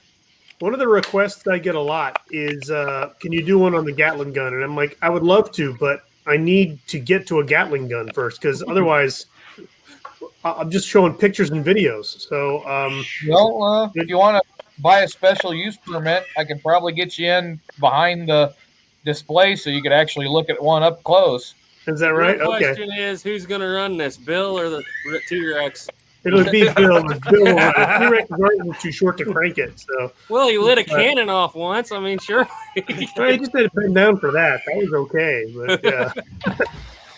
No, but maybe at some point we could talk. If you could get some footage of just, maybe walk around it and give me some footage of it, that'd be something. Because the closest Gatling gun to me is in Yuma Penitentiary, and that's a 5-hour drive. And ever since the incident, I'm not welcome back in Yuma, so I really shouldn't try to go there. So, well, I think we're paying for a day permit up there at Laramie. I think we're paying for a day permit to film Duke up there at Laramie. Maybe we can do it then at the end of August, maybe. Yeah. Well, yeah. If you're gonna do like just general filming, you don't need a permit. But if you want to get like up close to them, you probably have to do a permit to do that. And if you want to do that, I'll get the contact from my boss so you can do that. And you can walk around and explain it, whatever you want to do, and we'll film you. That'd be awesome. Right. Yep. Yeah. Awesome. If you make it out here on a I'll be before Labor Day. So if you get here on a Saturday, we should have enough people that will be firing the 12-pound mountain out there, so we'll be able to film that too. Wow. Very cool. Looks like Ethan went to put Jeremiah down. He was wanting to sing. That baby you're hearing, that is Jeremiah Johnson Woods. No awesome. way. Wow. That's a heck of a name. That's Ethan's son. I told him about Jeremiah, his name. Oh, Jeremiah Johnson? Yep. Wow. So my wife was like, I only kind of use my maiden name in here, Johnson. I was like, Jeremiah sounds pretty good for a first name. Yeah, it does. You should have went more historic. You should have named his first name Liver Eaton. Yeah. Well, then his middle name would have had to have been Garrison. Yeah. You know how old is he? Start feeding him liver now so he gets to like the taste of it. Yeah. You know? He'd probably eat it. Yeah. I mean, I'm sure we did that historical name thing on our youngest boy. He's 19 now. His name is Nathan Forrest. First and middle name Nathan Forrest Hill. Yeah. And it was either going to be that or Jackson Lee Forrest Hill, and we decided on Nathan Forrest Hill. You know, I thought about a pretty good one, killing two birds with one stone. Thomas Jefferson Davis. Love it. Love it. Oh, I thought when I told my wife we don't have any kids, but if we have a boy, Stuart Cooper Wayne Woods. There you go. Wow. You were talking about, I was just thinking about that, Santee. You were talking about that. You're talking about Plowboy's grips, getting them aged. Don't you have an in-house grip ager down there? Yeah.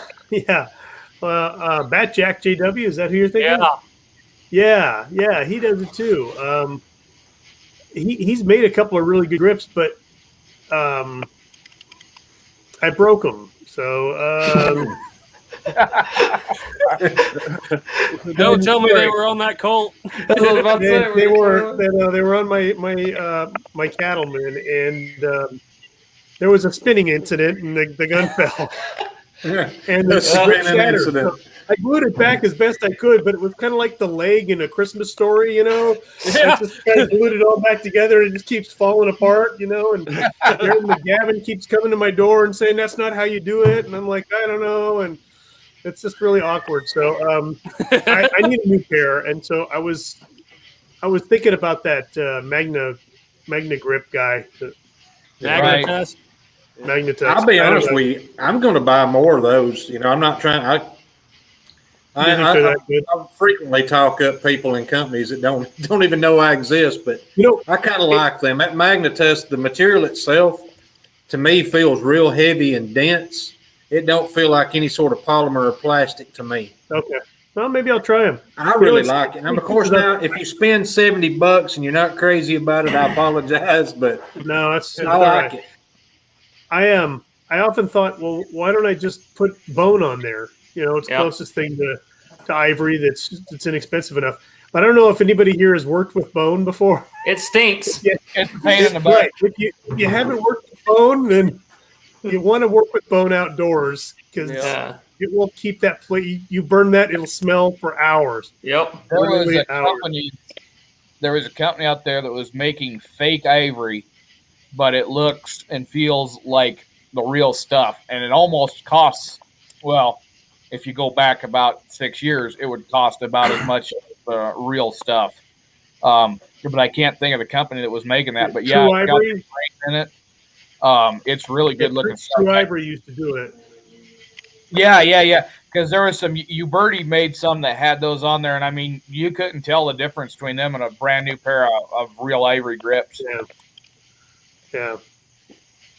It's when I realized I wanted real bone is when I went to an event and there was a guy with an original first generation Colt with genuine ivory grips on it, original ivory grips that were all shrunk and everything. And I looked at his and I looked at mine and thought, I feel like I bought mine in a dime store. And I kept putting my hand on the grip so it covered up a little bit because I was so embarrassed. But when you get an original pair of ivory grips, what's on your Colt? What's on your Colt? Sandbar Stag. Oh, okay. Well, you thought the ivory was that much better than Stag? No, I not necessarily better. It's just I don't know about you guys, but it's not every day I see a pair of ivory grips. So when you do, and you see a pair of original ones with all the cracks and the aging to it, it's a thing of beauty. They yellow up. Yeah. And they shrink. That's the thing I didn't understand. I'm like, why are these? They don't look like they fit. They shrink up and they lose moisture. Literally, ivory is not a very good material for grips. Actually, for like not long term, but for short term, ivory has got so porous that when you grab it, it's like grabbing a rubber grip. It really grips your hand very well.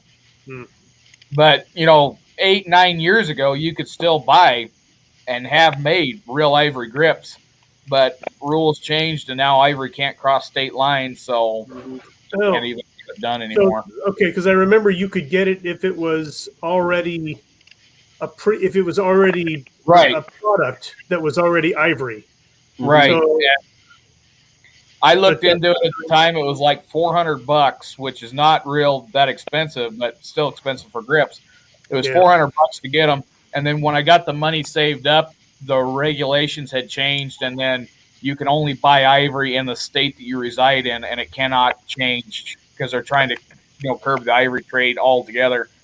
You can't change. It can't cross a state line, basically. Wow. So that made it impossible to get it.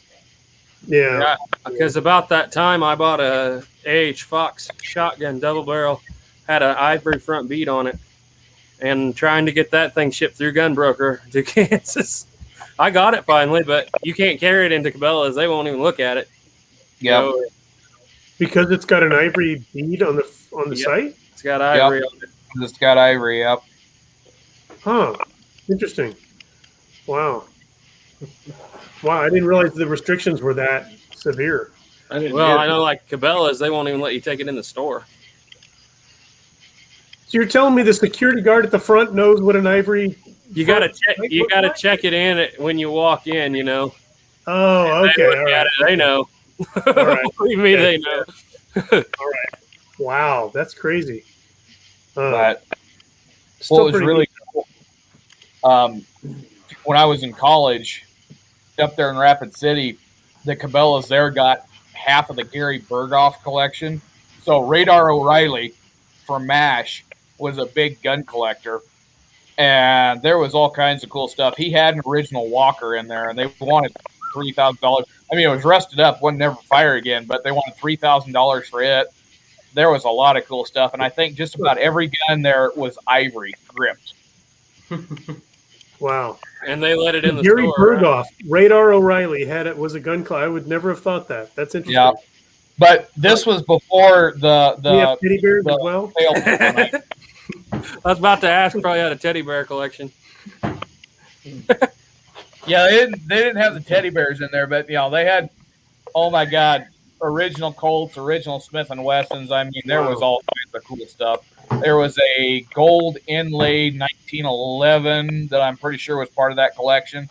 I mean, and they got half of it. I'm talking like hundreds of guns.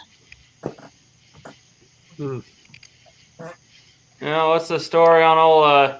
What's your story on your knife there, Duke? It's a Mora. I just got it in the mail today. Like, I walked in the door, got the computer open, and opened the package. So I haven't even tested it yet, but I just bought a Mora. Trying to build a bug out bag, and everybody says the Mora knives are the ones you want to have for a bug out bag. So I decided, what the heck, I'd buy one. That and that Shockwave ought to make a pretty awesome bug out bag. I was gonna say the katana. Yeah, there you go. Whenever I get my hands on it, yeah. We bought Duke a katana at a gun auction we went to recently, and ever since then Caleb refers to him as Dukey-san. Dukey-san.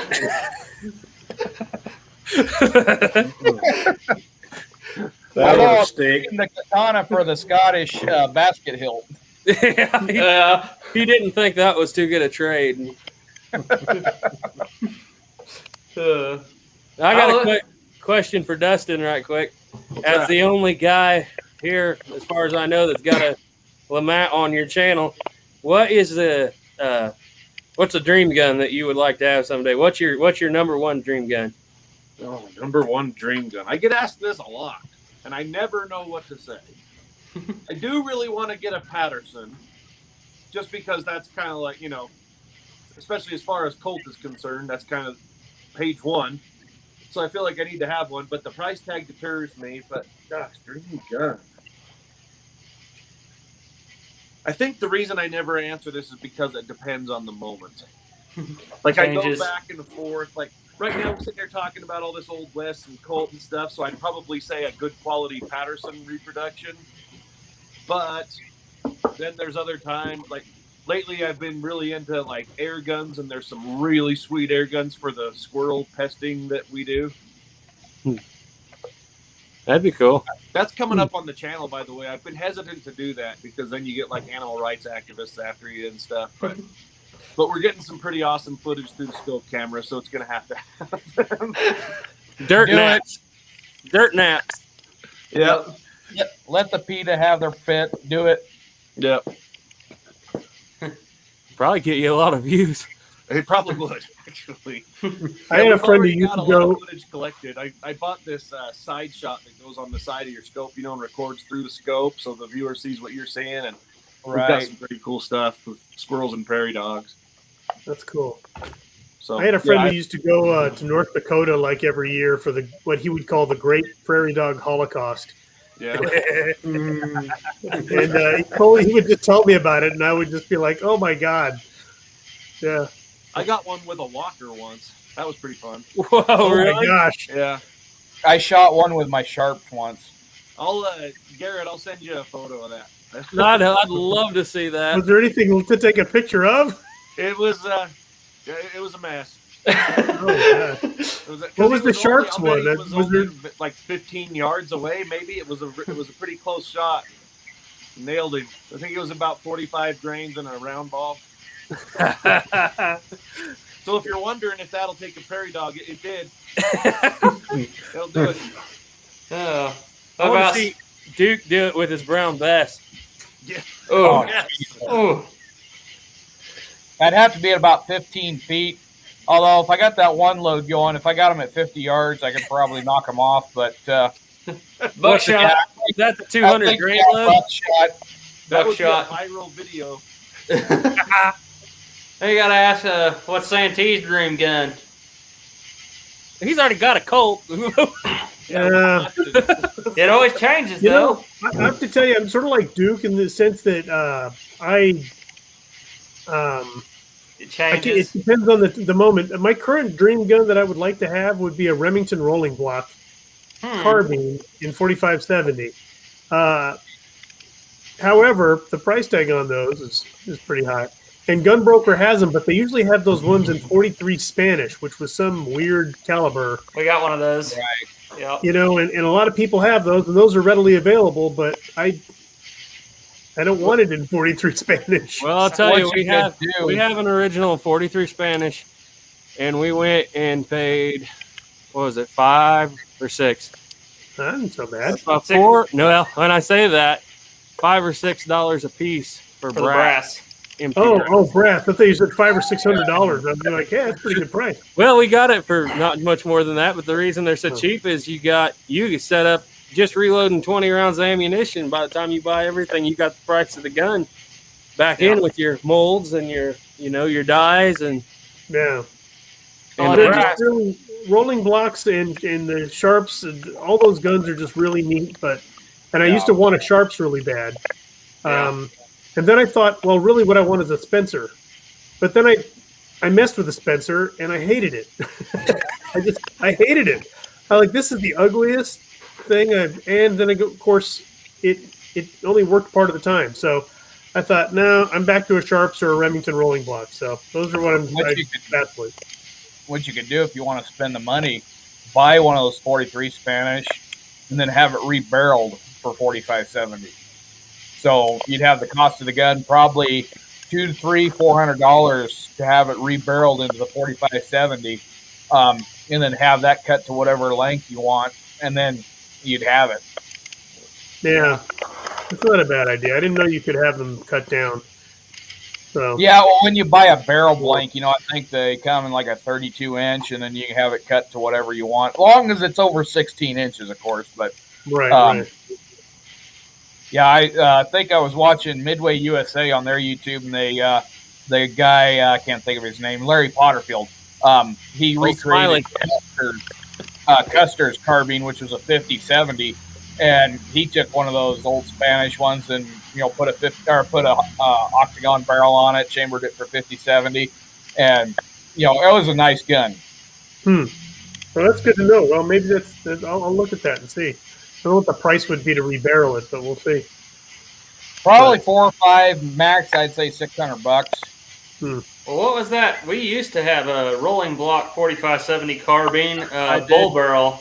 It was a bull barrel octagon. It was 4570 carbine, which was, I don't know what it was based on because it actually had an 18.5-inch barrel. But I mean, the barrel probably weighed 10 pounds, and it was made by Pedersoli, but it was sold under the name Navy Arms, and I can't remember. We only paid $400 for it or something.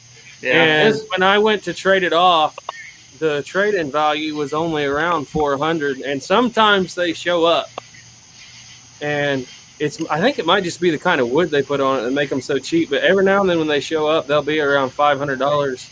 And they're good rifles. They are extremely good rifles. But when you get a hot load 4570 out of an 18-inch barrel, it's kind of rocking and rolling. Yeah, it is. Wow. What about Plowboy? What does he want? That's what I was about to say. Oh, okay. Well, I've got 2 on my list. Can I do 2? Yep. For some reason, I want a 26, even though I've got the 18.5-inch Marlin 1895 CBA, I want the 26-inch Cowboy. Not instead of, but along with. And I wouldn't call it a dream gun. This is just my next really, really, really want. And the other would probably be a custom shop BFR with a whole lot of case hardened finish and black nitride barrel, whatever they do for their black finish, in either 500 line ball, 475 line ball, or 500 JRH. I know that's not really historic, not really cowboy, but there's something out there that needs it. Oh yeah. There's a use for it somewhere. Yep. Well, it's them big mosquitoes you got down there And now. I've got them right here. Is anybody else dealing with sweat? I'm outside, and I'm like in 220% humidity right now. You know, I'm sweating a Plowboy, little bit. I've been down to your neck of the woods before when I was in basic training down there in Georgia. Mhm. Them Down there gnats. at Fort Benning, where you probably were. Yeah. Yep. I've had I've had a son and a daughter-in-law go through there. Yeah. Yeah. A lot of gnats. Well, I'm resisting the urge since we're on camera to shoot some of these mosquitoes, but it's getting close. Yeah. What about you, Duke? What's your dream gun? Oh, there's a couple. One of them would be a original Singer 1911 that was made by a saw machine company in World War II. Remington Rand. Yeah. And then, oh gosh, the other one I think is Spencer carbine. Yeah, be pretty nice. Just because I'm kind of getting, and that's kind of it's my dream gun at the time, because I'm kind of getting into the Indian Wars, and I've been studying up on a lot of the white scouts that were out in the West, and one of the common things you see that they had was those surplus Spencer carbines. Once the Army started going towards the trapdoor Springfields. Mm. Well, my local enabler down the road, I've told you this before in the chat section on one of your live streams, he still has that Cimarron Spencer on the wall down there. And I have left here a couple of times thinking I might come back with that, but I've traded for other things, a couple of times. And I could go down there tomorrow and trade him out of it. And I've come close. I've handled it a bunch of times, and I really do like it. So I may have one in my future. I don't know. Is he Morgan Freeman in the movie Unforgiven? Is that your friend? No, this is a different friend. This man, he's my local enabler who has a lot of the single actions I've got in my collection right now have all come from him. He likes the same kind of guns I like. That's and cool. It irritates my Glock buddy down the road because he goes in there with his Glock and he can't get nothing on a trade. But I walk in there with with whatever on a single action or a lever action, the dude's just soaking it up and giving me full price for it because he likes it. He's got some cool stuff down there. That's where this open top came from, and that's where the new model American Cimarrons are right now. He's even got a couple down there in 4440. What about our illustrious hosts? What do they want? Go ahead, Garrett. I'll let you go first. I gotta go. What I would really like, I got two of them. One of them would be more attainable, is the American-made Henry. Didn't you have a Henry, Plowboy? I had a Navy Arms Uberti Henry, the iron frame, steel frame. I wish I still had it. I know who's got it. A buddy of mine not far from here has got it, but I may end up with it again. I'd like the American engraved one. I know where there's one setting, but they want $5,000 for it. They're not going to get that from anybody. But that's the one I could attain. The one I can't, probably I'll never have, would be to find an original 66 Yellow Boy converted to 4440. Nice. And I know there's some of them out there, but I'd love to have one. Yeah. How about you, Ethan?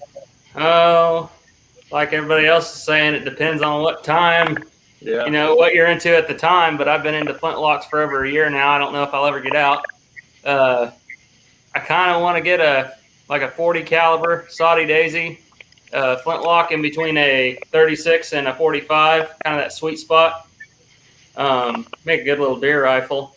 Yeah. But then I got to be like Plowboy. There's that one gun that there's a use for, and that's a wall gun. I need me a wall gun. Big old. I've been reading that Robert Rogers' book, and they talk about putting them things on their boats and just loading them with like half a pound of buckshot. And I think that'd be a pretty cool gun to have. How would that compare to a punt gun? It's right under a punt gun. It's 100 caliber, 1 inch. Yeah. But anyhow, well, that's pretty cool. I reckon. Seems like it's getting pretty late. You boys about ready to wrap her on up? Yeah, it's getting well. We've had a good 2-hour run there. Yeah, Yeah. 2 hours. doesn't seem that long. It's like when Duke's so it's over for me. like when Duke will be doing a live stream and he'll be like, "Well, it's starting to get late," and he's looking at 11 o'clock, and we're looking at midnight or 1 o'clock in the morning. Yeah. I'm up at 2, and he says it's starting to get late. Of course, the other morning, that's now I get up and I'm having my first cup of coffee, and he's on there making holsters and chatting. Yep. What I always think is funny is I'll be in like Rock Springs, Wyoming, teaching a class, and I'll get out and there's a Duke Frazier live streaming on. I'll be driving down the road just listening to it, and by the time I get home to Salt Lake, it's still on. I can come in and catch the last bit on video. Well, that's what me and Garrett will be farming. He'll be He starting made like farming 4 the field. holsters. Yep. That was one of the first places I heard Duke. I was farming, and I got onto one of his first live streams, and Plowboy was on that one too. As I remember, that was cool. And I started farming at 6 o'clock, and I was still farming at midnight, and you guys were still going. Oh God, yeah, that was a long one. I remember that. 6 hours. Wow. Jeez. Yeah. But, well, I'm about ready to call it if you guys are. I appreciate you all coming out. Thanks. I appreciate hope we you can do it doing again this. Thanks for sometime. the It's fun. invite. That's what we were thinking. I know it's hard for everybody to get together. Maybe we could have a biannual thing or something. Yeah. Yeah, Once that'd in be the good. winter. Biannual, man, I bought a new computer for this. What? No, I did. I bought a new laptop today because that other one had just kicked the bucket. I didn't do it for this though. Yeah. And But y'all, surprisingly, if we gonna, 45 caliber hole through it. I see a I video. will do coming that. up. Oh, no. Not tonight. I've shot a bunch of cars in the past on video. He showed what a 36 will do to a Taurus. From the inside. Yeah, that was a fun video. And I shot it with the wrong gun. I thought I was shooting it with a 44. I put 3 holes in it, and I get out there to show everybody what I'm doing. This is before I did any editing at all. Now I do very little, but still more. And I realized, whoops, wrong gun. I shot it with a 36. But it was even more impressive because those were big holes in the windshield. Yeah, it was. Well, I think we better shut it down. Yeah, Jeremiah Johnson's trying to go to bed. Well, I appreciate y'all inviting me, and I'd like to apologize for not bringing more to the table, but I want you to know I did come here with the intent of voting Duke off the island. And, sorry, Duke. I mean, I drink coffee with you while you're making holsters, and then sometimes I go to bed while you're making holsters, but you're the weakest link or something. So,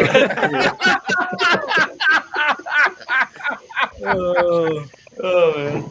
All right. Well, just kidding. Love you, Duke. Yeah, I appreciate it. Yeah, it's all fine, man. Oh, man. well, Thanks again for having us. Appreciate Yeah, it. thanks for the invite, guys. Yeah. Appreciate it. bye. Y'all See have you a good later. one. You too. Bye-bye.